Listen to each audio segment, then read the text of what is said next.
Hello guys, magandang araw. Alam niyo po ba na pwedeng palitan yung name na nakalagay sa inyong Gmail or Google account name? Yes, pwede po yung palitan.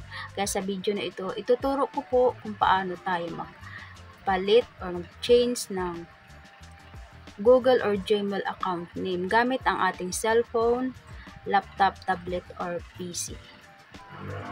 Ayan po, para sa mga baguhan. Ang una natin gagawin, punta muna tayo sa Chrome kapag ka-desktop yung gagamitin natin or laptop.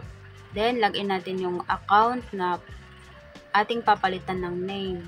Tapos, pag nakalagin na, ayan, makita nyo, may nakalagay na home, personal info, or di kaya, click nyo yung logo sa taas na C, then may makikita ka dyan na manage your account. Pwede din pong, ayan, manage your Google account. Click nyo lang.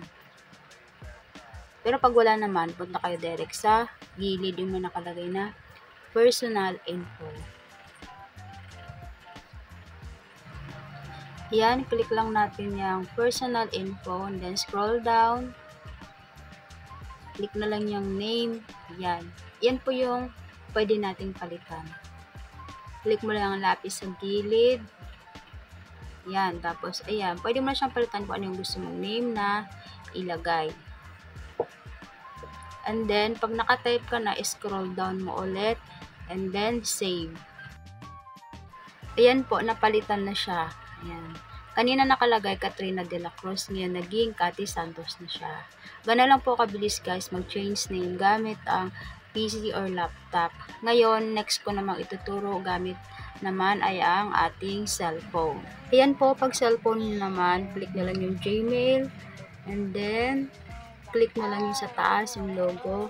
Hanapin nyo po yung email na gusto nyong palitan. Yan. And then, click nyo lang po ulit yung Google account.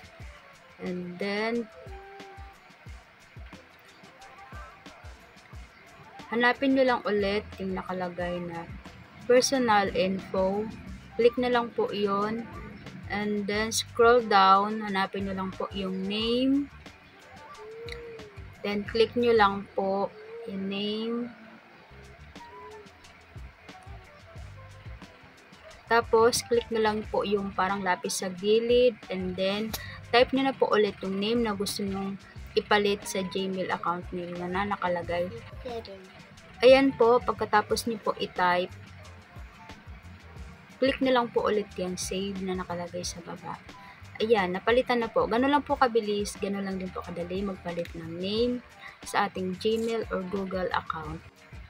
Maraming salamat po sa panonood. Sana may natutunan po kayo sa ating tutorial na to. At huwag niyo po kalimutang mag-like, share, subscribe, and follow sa aking social media account.